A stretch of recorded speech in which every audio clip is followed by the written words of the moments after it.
So if Rav Shaul had a hard job of coming up with a movie, I think that makes my job impossible. But thankfully, as Merion said, we're very different, so what I'm going to say is going to be very different from what she said.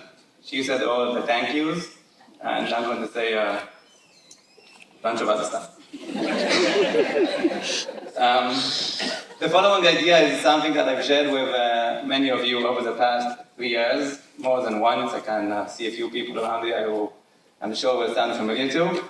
But when thinking of something to say as we leave and say goodbye, something that we want to leave with you, especially on Yom Yerushalayim, I think this idea is very, very relevant. The Gemara at the end of Masechet Makot tells us a fascinating story about Bnei Akiva. It is sometime after the destruction of the second Beit Mikdash, and Rabbi Akiva and his friends are going to Yerushalayim. Upon seeing the ruins of the city and of the temple, the rabbis begin to cry. But Rabbi Akiva, he doesn't cry. He begins to laugh.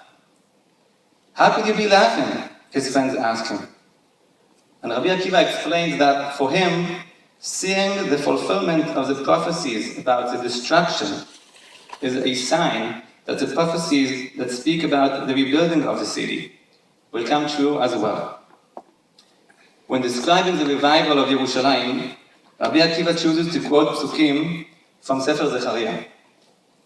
התקיימה נבואתו של אוריה, וידוע שנבואתו של זכריה מתקיימת בלשון הזה. עוד ישוב, זקנים וזקנות, ברחובות ירושלים. עוד ישוב, זקנים וזקנות, ברחובות ירושלים.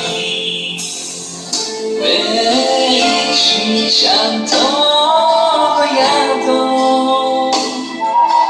מרוב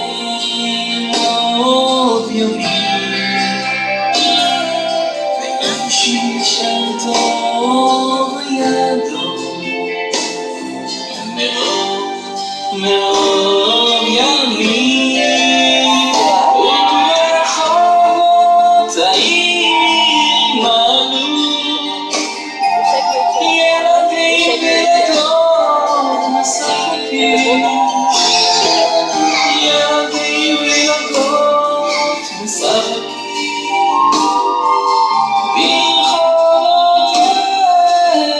ברחובותיה. כה אמר אדוני צבאות, עוד ישבו זקנים וזקנות ברחובות ירושלים, ואיש משענתו בידו מרוב ימים.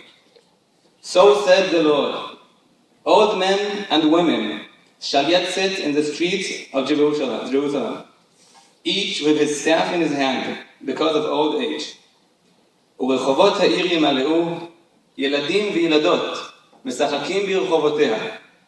And the streets of the city shall be filled of boys and girls playing in the streets. Rabbi Akiva was very unique. He required an incredible vision to be able to pierce through the destruction and to see the light shining at the end of the tunnel. Rabbi Akiva, when reading the psukim, had a very special vision. When I read these psukim, I don't even need to have my glasses on. When I read about עוד ישבו זקנים וזקנות ברחובות ירושלים, old men and women will be sitting in the streets of Yerushalayim. So I see in my eyes my grandmother, who lived in Yerushalayim for over 30 years before passing away last year at the age of 101. Or my grandfather, who lived in Yerushalayim for over 30 years before passing away at the age of 94. I see Mirion's grandfather, who lived in Yerushalayim for over 70 years before passing away last year, just before his 90th birthday. And I see my other grandmother, who is going to celebrate 90 next month, and who is still living in Yerushalayim. Or Merion's other grandmother, who's been living in Yerushalayim for over 70 years and is still walking in the streets with a staff in her hand. And when I read about ילדים וילדות משחקים ברחובותיה, children playing in the streets, I see my nieces and my nephews the great-grandchildren of my grandparents who are playing in the streets of Yerushalayim. And while they play, they live. They actually live the prophecy. For thousands of years, the Nevuah of Zechariah was a small light at the end of the tunnel. Our forefathers prayed day and night, longing to be able to reach that light. We have the zechut to reach it. We are so gratefully thankful to all of you for all that you have done for us in the past 3 years. And Miriam has listed just part of the thanks that we have. And as we head back home to Eretz Israel, I want to give you one more gift, which is actually an invitation. I want to invite you all to come and join us.